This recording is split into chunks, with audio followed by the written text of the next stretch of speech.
માલપુર ફોરેસ્ટના અધિકારી જશોદાબેન અને ચેહર દ્વારા તંત્રને, મીડિયાને, જનતાને ગેરમાર્ગે દોરી રહ્યા છે.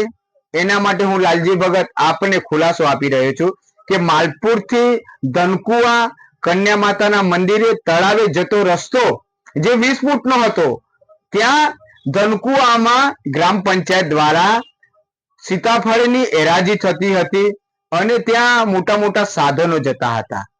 ત્યારે એ રસ્તો 20 ફૂટનો આ ફોરેસ્ટ દ્વારા બંધ કરી દેવામાં આવ્યો છે. ત્યારે ફોરેસ્ટના અધિકારી એમ કે છે કે અમે પગદંડી આપીએ છીએ.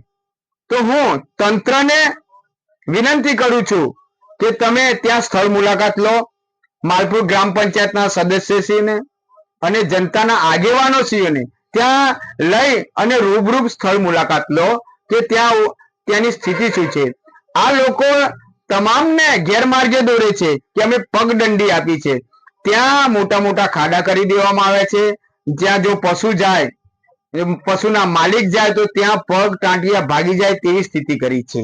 ત્યાં આવવા જવાનો રસ્તો જ બંધ કરી દેવામાં આવે છે, મોટા મોટા ખાડા કરી દેવામાં આવે છે. અને એ એમ કેવું થાય છે તંત્રનું કે અમે જેસિંગપુરથી પગદંડી આપી છે. એ પણ ખોટી વાત છે કે ત્યાં સરકારશ્રીએ કરોડોના ગ્રાન્ટથી પાઇપલાઇન નાખવામાં આવી છે પાણીનો સંગ્રહ કરવા માટે, ત્યાં પશુ પાણી પીવા માટે. પરંતુ ત્યાં કે છે પગદંડી. તો એ જગ્યાએ મોટો વિશાળ રસ્તો હોવો જોઈએ, પરંતુ ત્યાં પણ પગદંડી કહેવામાં આવી છે. હવે બીજી વાત છે કે રૂગનાથપુર જે છે ત્યાં પશુને અમે ખુલ્લા ચાલવા માટે ત્યાં જગ્યા રાખવામાં આવી છે. પરંતુ ત્યાં પણ હું તંત્રને કહેવું કે તમે ત્યાં જો ફોરેસ્ટે ચારે બાજુ બોર્ડર કરી દેવામાં આવી છે અને ત્યાં પશુને પણ પેસવા નથી દેતા. આ દુઃખભરી બાબત છે. જે આ ફોરેસ્ટે ચારે બાજુ દબાણ કરી દેવામાં આવ્યું છે, આ દુઃખભર. એના માટે આ રસ્તો ખોલવા માટે કે જે પશુને પાણી પીવા જવા માટે, લોકોને દર્શન કરવા માટે જવા માટે રસ્તો ખોલાવવા માટે જ્યારે હું માલપુર ચોકડીથી ફોરેસ્ટના અધિકારીને પ્રણામ યાત્રા કરતો હોય ત્યારે તંત્ર મને મંજૂરી પણ આપતી નથી. મેં લેખિતમાં, મૌખિતમાં કલેક્ટરશ્રીને, મામલતદારશ્રીને તમામને લેખિતમાં આપી હતી કે મને મંજૂરી આપો. તેમ છતાંય ભારતના બંધારણ મુજબ પણ મંજૂરી મળતી નથી. દુઃખભરી બાબત છે.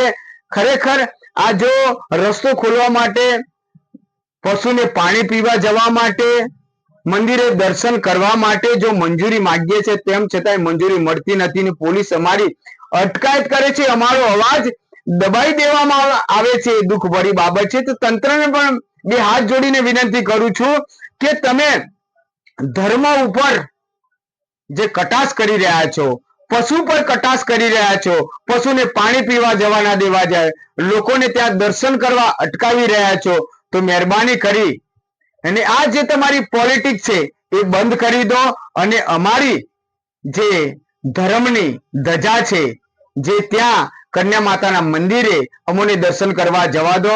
કે આવનાર સમયમાં જો અમને રોકવામાં આવશે દર્શન કરવામાં, તો હું લાલજી ભગત માલપુરથી કલેક્ટર કચેરી સુધી દંડવત યાત્રા કરીશ. સાથે સાથે માલપુરથી ગાંધીનગર પણ દંડવત યાત્રા કરવી પડશે તો હું કરીશ. અને જો એમથી પણ નહીં મળે તો હું આ તળાવ માટે, આ પશુઓ માટે હું મારા શરીરનું બલિદાન પણ આપવા માટે હું તૈયાર છું.